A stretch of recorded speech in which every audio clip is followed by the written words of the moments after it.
Olá, galera do sexto ano do ensino fundamental, aqui é a professora Nayara, da disciplina de Ciências, e nós vamos continuar com o plano de estudos tutorados, o nosso PET, agora o novo volume, volume 6. Iniciando a semana 1 com o tema Sistema Esquelético, e esse conteúdo você encontra nas páginas 32 a 35 do PET volume 6. Nós vimos na aula anterior que sistemas são o conjunto de órgãos e estruturas especializados em determinada função, como, por exemplo, o sistema digestório, que é o conjunto de órgãos e estruturas especializados na digestão, o sistema circulatório, né, que é o sistema responsável pelo bombeamento e circulação do sangue por todo o organismo. Então, nós temos vários sistemas. Nessa aula, nós vamos conhecer os sistemas relacionados à locomoção.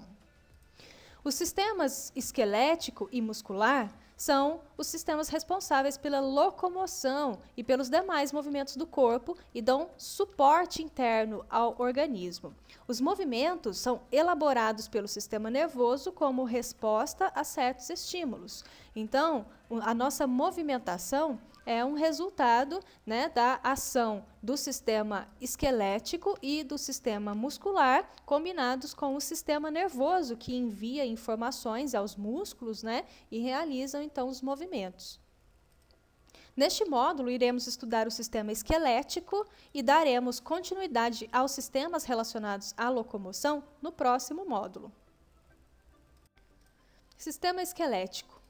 No seu dia a dia, você realiza diversos movimentos durante atividades simples, como levantar da cama, escovar os dentes, se alimentar, brincar, correr e inúmeras outras. Para que você realize todos esses movimentos, é necessária uma ação coordenada de ossos, músculos e articulações. Então, para a gente poder se movimentar, se deslocar, né, é necessário um conjunto, né, uma ação de um conjunto de estruturas, como ossos, músculos e articulações.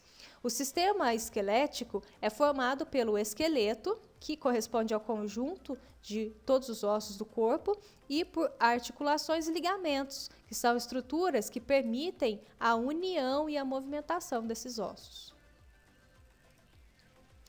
O sistema esquelético possui diversas funções, e nós vamos conhecer quais são. A primeira importante função do sistema esquelético que nós vamos citar é a proteção para os vários órgãos internos contra choques mecânicos. Então, os nossos ossos, eles protegem os nossos órgãos internos, né, que são órgãos vitais, contra choques mecânicos, né, contra lesões graves, protegendo assim a nossa vida. O sistema esquelético é responsável pela sustentação do corpo, é o nosso esqueleto, né, são os nossos ossos que nos sustentam, que nos dá sustentação. Os ossos associados aos músculos e às articulações permitem os movimentos e a locomoção do corpo. Então, graças à associação de ossos, músculos e articulações, é que nós conseguimos nos movimentar e nos locomover.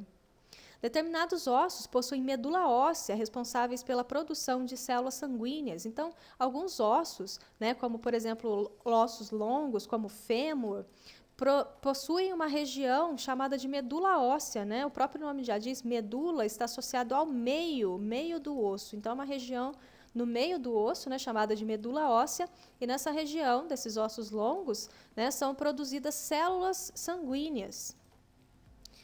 Reservas de sais minerais, né, os nossos ossos também são reservas de sais minerais, principalmente de cálcio e fósforo, que são fundamentais para o funcionamento das células e devem estar presentes no sangue. Então, existem os sais minerais, né, que são importantes substâncias necessárias para o bom funcionamento do nosso organismo, e alguns desses sais minerais, como cálcio e fósforo, ficam armazenados nos nossos ossos.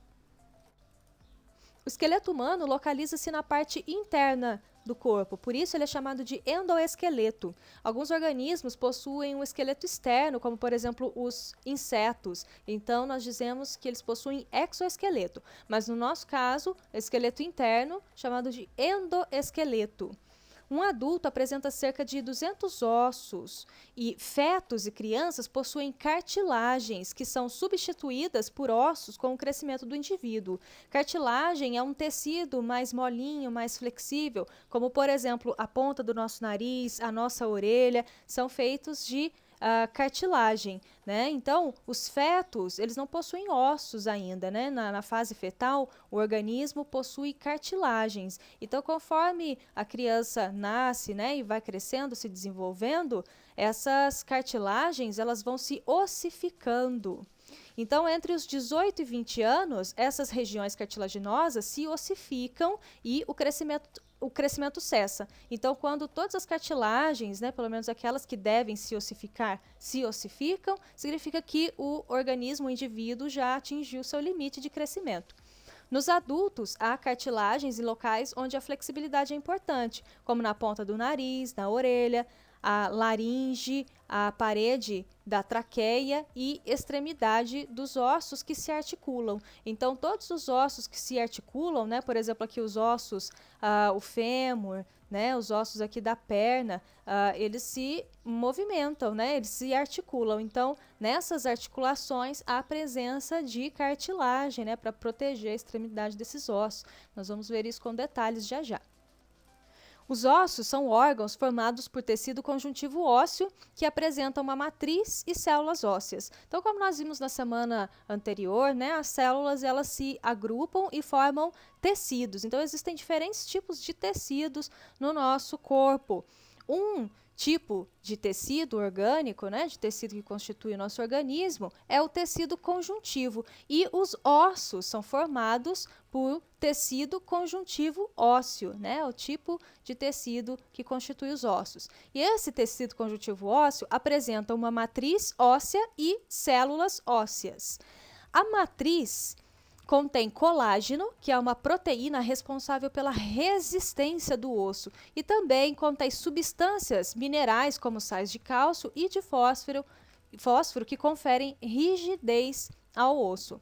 As células ósseas estão imersas na matriz óssea e recebem nutrientes e gás oxigênio por pequenos vasos sanguíneos. Então, aqui a gente consegue visualizar, né? Houve aqui uma ampliação desse pequeno pedacinho aqui desse osso que está esquematizado, né? Então é possível ver aqui, ó, dois pequenos vasos sanguíneos passando por ali, né? Levando oxigênio e nutrientes para as células.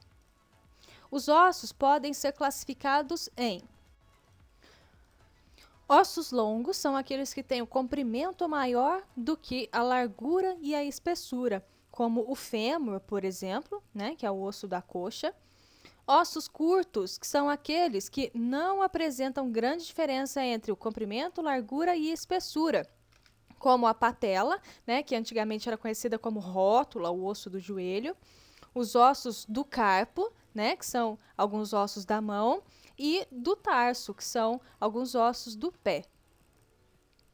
Ossos planos são aqueles que possuem largura e comprimento variáveis e pequena espessura, como o osso parietal do crânio. Aqui nós temos uma imagem, né, com os ossos do crânio. Então, nós temos aqui o osso parietal, que é um exemplo de osso plano.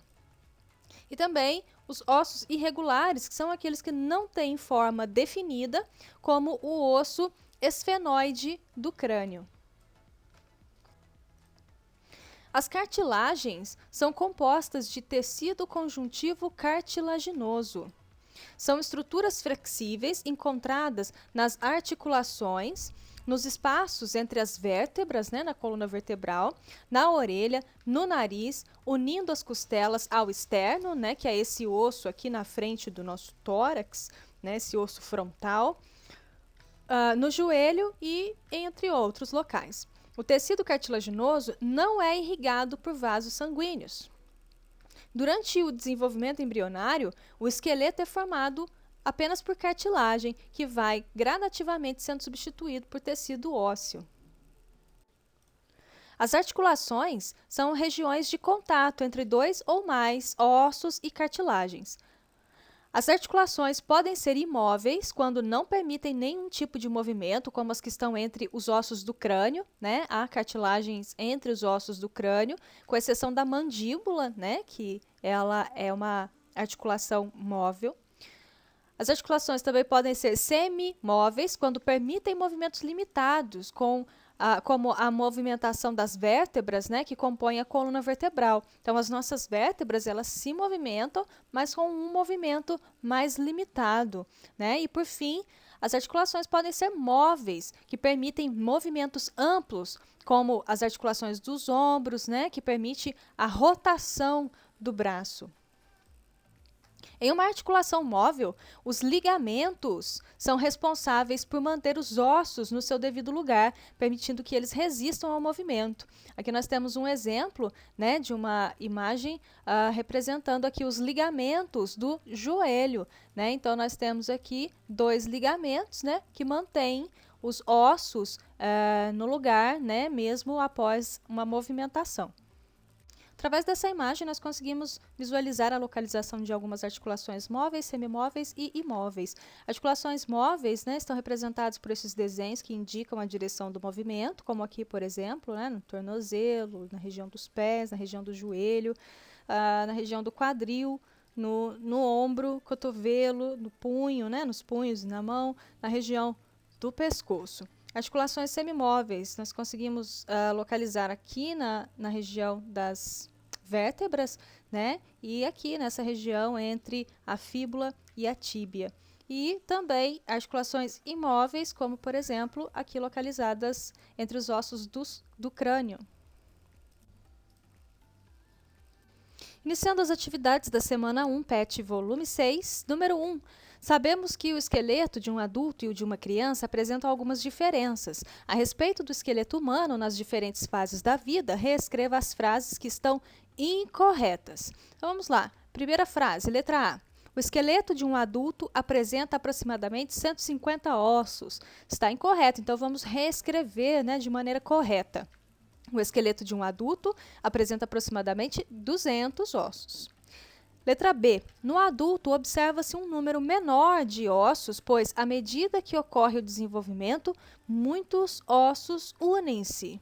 Então, essa afirmativa está correta, é verdade, né? Nós vimos que crianças, né, possuem várias cartilagens, né, que vão se ossificando conforme elas vão se desenvolvendo. Então, conforme acontece esse processo de ossificação dessas cartilagens, elas vão se unindo, né, formando estruturas únicas. Então, está correto.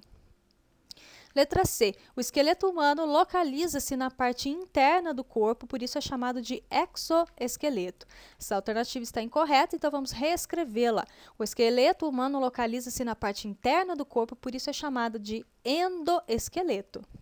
Letra D. Os adultos não possuem cartilagens. Está incorreto também, né? Os adultos possuem sim cartilagens, como por exemplo na ponta do nariz, né? Nas orelhas e na extremidade de alguns ossos.